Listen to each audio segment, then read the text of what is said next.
ये बिल्कुल ही एक तरफा निष्कर्ष है, पर संभव है। ये एक संभावना है, लेकिन ऐसा जरूरी नहीं है। जीनियस शब्द जेनेसिस से बना है। जेनो का मतलब है सृजन या रचनात्मकता या सृष्टि का स्रोत।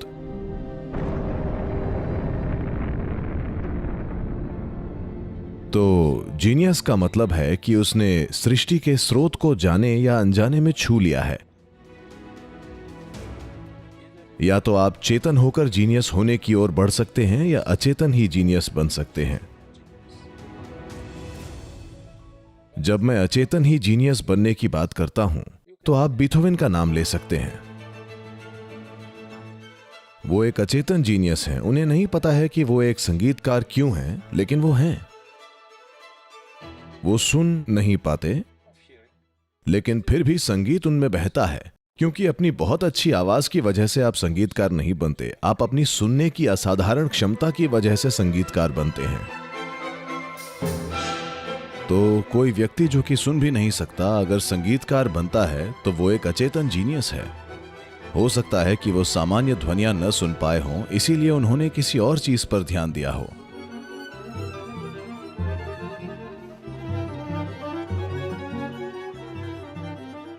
आपने योगियों को बात करते सुना होगा, कैसे अगर आप ध्यान में जाते हैं तो आपको पहले एक घंटी की आवाज सुनाई देगी, फिर एक वीणा की सुनाई देगी, फिर आपको कुछ और सुनाई देगा, कोई और संगीत। आपने सुनी होंगी ना ये कहानियां। तो हर चीज पता है ना, वो बहरे थे, वो बाहर की कोई भी आवाज नहीं सुन सकते थे, तो शायद उन्होंने कुछ और सुनना शुरू कर दिया और ध्वनियां खुद को रूपों में बदलने लगीं, कोई भी रूप हो, और वो एक महान संगीतकार बन गए।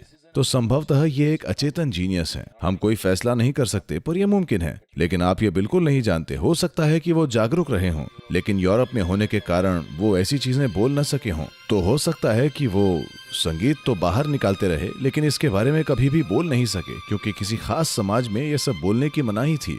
अगर वो भारत में होते तो जो कुछ भी चाहते सब बोल सकते थे, क्योंकि यहाँ सुरक्षा का जाल था।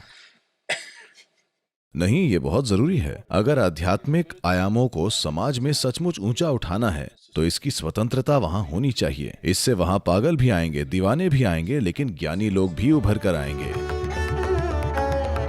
आपने गणितज्ञ रामानुजन के बारे में तो सुना होगा। उन्होंने अपनी मृत्युशैया पर एक थ्योरम लिखी।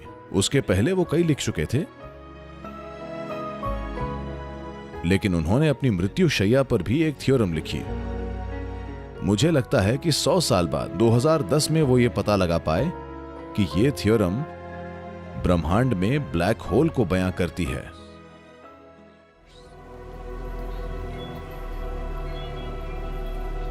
सौ साल पहले, जबकि ब्लैक होल की संकल्पना का वैज्ञानिक समुदाय में अस्तित्व भी नहीं था, लेकिन उन्होंने ब्लैक होल की गणितीय परिकल्पना तैयार कर दी। ब्लैक होल को गणित में बयां कर दिया गया।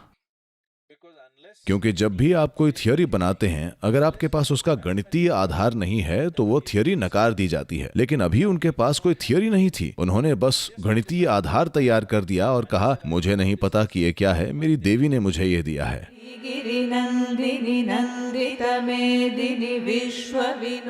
जैसे कि ईशा योग केंद्र में हमारे पास लिंग भैरवी है, इसी तरह कुछ देवी देवता सृष्टि में एक प्रतिष्ठित खिड़की की तरह होते हैं। इसलिए ये सभी देवी देवता असल में एक असीम संभावना का दरवाजा होते हैं।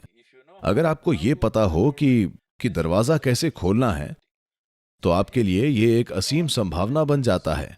उनके लिए वो सब गणित बन गया, किसी दूसरे व्यक्ति के लिए वो संगीत बन गया होगा, वहीं किसी और के लिए ये कुछ और बन जाता है। या अगर आप सचेतन इसकी ओर बढ़ रहे हैं, आप जो कुछ भी चाहें वो आप इसे बना सकते हैं।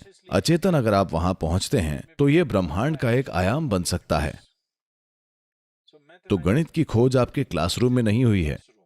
अपने गणित के टीचर को मत कोसिए, ये तो ब्रह्मांड की प्रकृति है।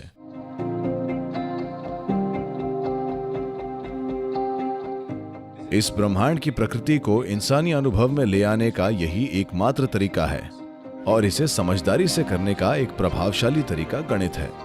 शब्द बिल्कुल व्यर्थ हैं।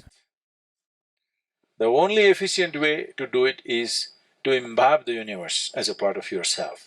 That's what yoga means. Yoga means इसे करने का एकमात्र सफल तरीका ये है कि इस ब्रह्मांड को आप अपने एक हिस्से के रूप में आत्मसात कर लें। यही तो योग का मतलब है। योग यानी ये एक हो चुका है, हर चीज एक संयोजन में है। इसे सही अर्थों में जानने का यही एकमात्र तरीका है। यही मायनों में इसकी व्याख्या करने का गणित एक अच्छा तरीका है। तो किसी के अंदर जीनियस कई वजहों से आ सकती है, लेकिन उसके लिए ये जरूरी नहीं है कि रामानुजन अपने पिछले जन्म में एक गणितज्ञ रहे हों या बीथोवन एक संगीतकार रहे हों। ये जरूरी नहीं है।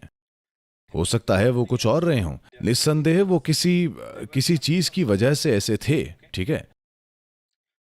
निश्चित रूप से वो अपने भीतर एक विकास की अवस्था में थे जो इस जीवन में संगीत या गणित या किसी और चीज के रूप में प्रकट हुआ है। लेकिन ये बिल्कुल जरूरी नहीं है कि वो संगीतकार या गणितज्ञ रहे होंगे। बस इतना है कि उन्होंने किसी तरह वो खिड़की या दरवाजा खोल लिया। इसी वजह से उनके लिए जीवन का एक आयाम सहज ही स्पष्ट हो गया।